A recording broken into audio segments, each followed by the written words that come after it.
Welcome to the deep dive. Today we're going to be looking at the careers of Polish academics in STEM fields. Okay. And we're going to be analyzing how their publication patterns throughout their careers, reveal insights into productivity and impact. Sounds fascinating. Yeah, and here's the twist. Yeah.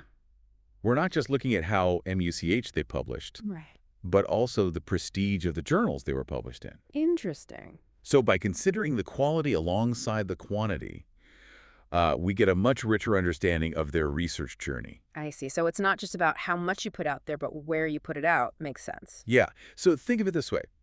We're not just counting dishes, we're looking at Michelin stars, too. Okay, I like that. This deep dive is based on a study of academics in Poland who reached the rank of professor titular, Right. essentially the equivalent of a full professor. Gotcha. The researchers combined data from Poland's National Science Registry with the Global Scopus database, which tracks publications. So they're looking at Polish academics, but using a global database to track their publications. Exactly. Makes sense. And this allowed them to follow the careers of these professors over a span of 20 to 40 years. Wow, that's impressive. They were able to trace these long-term trends in the academics' careers. Yeah. Combining administrative data about the academics with their publication history. So it's a much deeper dive than just looking at a single point in time. Okay, so to get into the details, the researchers used Scopus's journal ranking system to weigh the professor's publications. Makes sense. Simply put, publishing in a top journal adds more to a professor's score than publishing in a less prestigious one. Right, because not all publications are created equal. Exactly. Makes sense, right. Getting published in those top journals often requires more groundbreaking research and stricter review processes. So it stands to reason that it would be weighted differently. Totally. Now let's get to the heart of this deep dive. Do those academics who end up being highly productive show that same level of achievement from the very beginning of their careers? That's a great question. The answer is more often than not. Okay. Yes. Interesting. The data shows that about half of the professors who were super productive by the end of their careers Right. were already high achievers when they were just starting out as PhD holders. So they kind of hit the ground running. Right. That's fascinating because this really illustrates the concept of cumulative advantage. Early success often leads to more opportunities, better resources, and stronger connections. I see what you mean. It's like getting a head start in a race. Precisely. Yeah. Imagine two researchers. One publishes in a prestigious journal early on, attracting attention and collaborators, Right. while the other struggles to gain visibility with publications in less influential venues. Okay. This initial difference can snowball over time, even if the second researcher's work is equally strong. Oh, I see. So early momentum can really make a difference. Yes, exactly. Now, the study also found an interesting trend when looking at specific fields like math and physics. Okay. All of the top-performing male professors were already standouts as PhD students. Interesting. However, for top female professors, Yeah. the pattern was a bit different. Really? A smaller percentage of them showed that same early career dominance. That's a really intriguing gender difference. That definitely makes you think. Yeah, it does. Could it be attributed to different career paths? Yeah. Or even systemic biases that might impact how women's research is received and recognized early on? That's a great question. It is. And one we'll come back to later in this deep dive. Okay, sounds good. But first, let's talk about the academics who might not have had that initial burst of productivity. Sure. Is it possible to catch up to those high flyers later in their careers? That's a good question. I'm curious to hear what they found. Yeah, so unfortunately, the data suggests that it's really, really difficult. Wow. Very few academics were able to jump from the lowest productivity category to the highest. So it seems like that early advantage is incredibly powerful. Yeah, it really seems that way. Hmm. So it seems like those early career choices can have a lasting impact. That's a bit disheartening, but I guess it's realistic. Yeah. Was that pattern consistent across all STEM fields, though? That's a great question. And actually, no. Interesting. The researchers found some variations depending on the specific field. Tell me more. For example, medicine showed a bit more flexibility. Okay. There was more mixing between productivity classes over time, I see. meaning it seemed a bit easier for academics in medicine to move up in the rankings even if they didn't start out strong. Interesting. So perhaps some fields are more open to recognizing and rewarding later career achievements. Yeah, that's a good point. Did the research point to any other fields that differed from that pattern? Yes. Okay. In fields like computer science or earth sciences, it was almost impossible to move up if you started in a lower productivity bracket. Wow, that's quite a difference. It seemed like that initial ranking really solidified their career trajectory. It almost makes you wonder if the rules of the game in academia are different depending on the field you're in. Yeah, that's a really good point. But regardless of the field, that early momentum seems pretty critical. Yeah, it does. Now, despite this overall trend of academics staying in their initial productivity lane, Yeah. there's a fascinating gender difference we need to unpack. All right, I'm all ears. Even though we saw that a smaller percentage of the top female professors had that early career dominance, Right. the research also showed that despite this, women were actually more likely to maintain high productivity throughout their careers compared to men. That is fascinating. So even without that initial boost, Yeah, they managed to not only catch up, but also maintain that high level of productivity. right. I'm really curious to hear more about this. What could explain that difference? Well, it's likely a combination of factors. Okay. One theory is the classic spark of genius idea, Yeah, I've heard of that. that some individuals simply possess an inherent aptitude for research right from the start. They're just naturals, so to speak. Right, they might have a natural inclination for asking the right questions, Right. designing impactful studies, and generating influential results. Yeah, it makes sense, but it seems a bit too simplistic to attribute it solely to inherent talent. You're right, it's rarely that straightforward. Yeah, There's a lot more to it than just being born a researcher. absolutely. We also have to consider the cumulative advantage effect we discussed earlier. Right, where early success can unlock a chain of advantages. Exactly, like more funding opportunities, access to better resources and labs, Yeah. and invitations to collaborate with top researchers in the field. Right. All of that contributes to even more success. These advantages, in turn, can further boost their productivity and impact, creating a sort of self-perpetuating cycle. So it's not just about individual effort and talent. Right. It's also about the system and how it can either amplify or diminish those efforts. Yeah, that makes a lot of sense. Hmm. But, that makes me wonder, Yeah. if we're talking about systemic factors, Right. what role does the specific academic environment play? That's a great question. I'm curious, too. Well, the researchers actually suggest that Poland's academic funding system, Okay. which has historically been quite competitive and with limited resources, Yeah, I can see that. might actually amplify this cumulative advantage effect. That makes sense. Think about it. When resources are scarce, Yeah. those early wins become even more critical. Right, because you need that funding to keep going. Exactly. That's an interesting point. I can see how that would create a higher stakes environment where falling behind early on could be incredibly difficult to recover from. Right. But even if early success often leads to more opportunities, Yeah. it doesn't mean that those who start slower aren't capable of doing amazing research, right? You are absolutely right. And that's why it's crucial to consider how we can create a more equitable playing field in academia. Perhaps that means providing more mentorship for early career researchers, or even rethinking how we evaluate and reward research impact beyond just those top-tier journal publications. Those are some great points to consider. Yeah, it's important to think about these things. It seems like there's a lot more to unpack here. For sure. So before we get into that, Yeah. let's shift gears and drive a bit deeper into those fascinating gender differences we touched on earlier. Yes, let's explore that further. Remember we were talking about how women, Yeah. even without that early advantage, Yeah. are more likely to maintain their research momentum throughout their careers? Exactly. There's a real resilience there that I think deserves a closer look. I agree. So let's delve into those questions and try to understand what's driving this pattern. Sounds good to me. Well, it's really interesting to consider the potential reasons behind this trend. One possibility is that women in academia, often facing greater challenges and scrutiny, develop a unique resilience and determination. Yeah, like maybe facing those hurdles and overcoming them builds a certain strength and determination. Right, exactly. It's like those challenges, instead of breaking them, actually forge a stronger resolve. Exactly. It's like what doesn't kill you makes you stronger. Right. Yeah. But I imagine it's not just about individual grit. Oh, absolutely. There might also be systemic factors at play that can help explain this trend. For sure. For instance, think about the potential impact of mentorship and networks. Yeah. Women in academia often form strong support systems, sharing experiences, advice, and resources. Right. These networks can provide invaluable guidance and encouragement, helping them navigate the challenges and stay the course.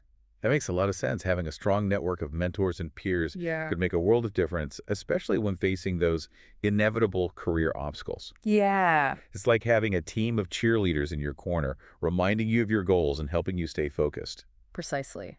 And it's not just about moral support. These networks can also provide practical advice on things like navigating grant applications, finding collaborators, and even choosing the right journals to target. Oh, that's huge. Yeah. So it's like having a roadmap and a compass guiding you through the often complex landscape of academia. Exactly. But are there any other systemic factors that might contribute to this resilience among women in research? Well, it's also worth considering the potential impact of different motivations and goals. Okay. While individual motivations vary widely, Yeah, of course. research suggests that women in STEM fields are often driven by a strong desire to make a positive impact on the world through their work. Okay. This sense of purpose and social responsibility can be a powerful motivator, especially when faced with challenges. That's a really insightful point. It's like having a deeper why behind your work can fuel that extra effort and determination. For sure. It's not just about publishing for the sake of publishing.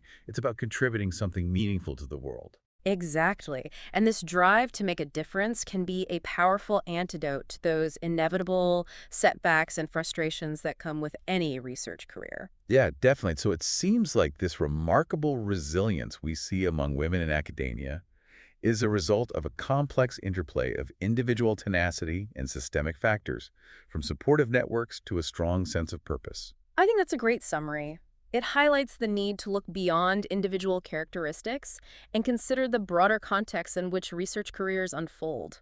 Okay, so we've covered a lot of ground in this deep dive. We have. We've talked about how early career success can have a ripple effect, how different fields might have different unwritten rules, Right. and how women demonstrate incredible staying power in research, Yeah. often fueled by a combination of individual grit and systemic support. It's really fascinating. What does this all mean for you, our listener, especially if you're in academia or thinking about taking the plunge? Well, I think the biggest takeaway is to be strategic. Knowing that early publications in those top-tier journals can have a big impact, it's worth putting in the extra effort to target those venues. So it's not just about racking up publications. Right. It's about being thoughtful and intentional about where you publish. Precisely. But it's also important to remember that the academic journey is a marathon, not a sprint. I like that. It's not always about that initial burst of speed. It's about pacing yourself, building a strong foundation, and cultivating those support systems that will help you navigate the inevitable challenges along the way. I love that analogy. It's a great reminder that success in academia is often about long-term commitment and resilience. It is. Now, we haven't talked about this specifically in this deep dive, but here's a question for you to ponder as you continue on your research journey. Okay, I'm listening. What if we shifted our focus from individual productivity to collaborative impact? Ooh, interesting. How might that change the game of academia and open up new possibilities for success? That's a fascinating question to consider. It challenges the traditional model of individual achievement and encourages us to think about how we can work together to amplify our impact. Yeah. Perhaps by focusing on collaborative efforts, we can create a more supportive and inclusive research environment where everyone's contributions are valued and celebrated. I couldn't agree more. So there you have it, folks. We covered a lot. A deep dive into the world of academic careers. We've seen how early success can create a powerful momentum, how different fields play by different rules, and how women demonstrate remarkable resilience in sustaining high productivity. Right, and it seems like there are so many factors that contribute to all of that. Absolutely. Now, before we wrap up this fascinating discussion, Okay. let's circle back to that thought-provoking gender difference we keep coming back to. Right, the resilience that women show. Exactly. Despite those early challenges. We talked about how women show remarkable resilience in sustaining high productivity, Yeah. despite often facing more barriers and challenges early on. Right, that's a pattern that really deserves further exploration. It does. What if we dug a little deeper into the potential explanations? I'm all ears. I think understanding this phenomenon could offer valuable insights for everyone in academia, What are some of the factors that you think might be at play here? Well, one possibility is that those very challenges that women often encounter in academia, they might actually contribute to their resilience. Oh, that's a really interesting perspective. It's Yeah. like facing those hurdles, overcoming them, it builds a certain strength and determination. Exactly. It's like what doesn't kill you makes you stronger. Right. But Uh, I imagine it's not just about individual grit, though. no, of course not. There might also be systemic factors at play that could help explain this trend. Absolutely. For instance, think about the potential impact of mentorship and networks. Okay. Yeah. Women in academia, they often form these really strong support systems, sharing experiences, advice, resources. Right. And these networks, they can provide like invaluable guidance and encouragement. Helping them navigate the challenges, stay the course. That makes a lot of sense. Having a strong network of mentors and peers could make a huge difference. Yeah. Especially when facing those inevitable career obstacles. Oh, for sure. It's like having a team of cheerleaders in your corner, reminding you of your goals and helping you stay focused. Precisely. And it's not just about moral support either. Right. These networks can also provide practical advice on things like navigating grant applications, Right. finding collaborators, even choosing the right journals to target. Oh, that's huge. Yeah, so it's like having a roadmap and a compass Right. guiding you through the often complex landscape of academia. But I wonder, are there any other systemic factors that might contribute to this resilience among women in research? Well, it's also worth considering the potential impact of different motivations and goals. Okay. Now, while individual motivations obviously vary widely, research suggests that women in STEM fields, they're often driven by this strong desire to make a positive impact on the world through their work. I see. So this sense of purpose and social responsibility, it can be a powerful motivator, especially when faced with challenges. That's a really insightful point. It's like having a deeper why behind your work Right. can fuel that extra effort and determination. Absolutely. It's not just about publishing for the sake of publishing. Yeah. It's about contributing something meaningful to the world. Exactly. And this drive to make a difference, it can be a really powerful antidote to those inevitable setbacks and frustrations that come with any research career.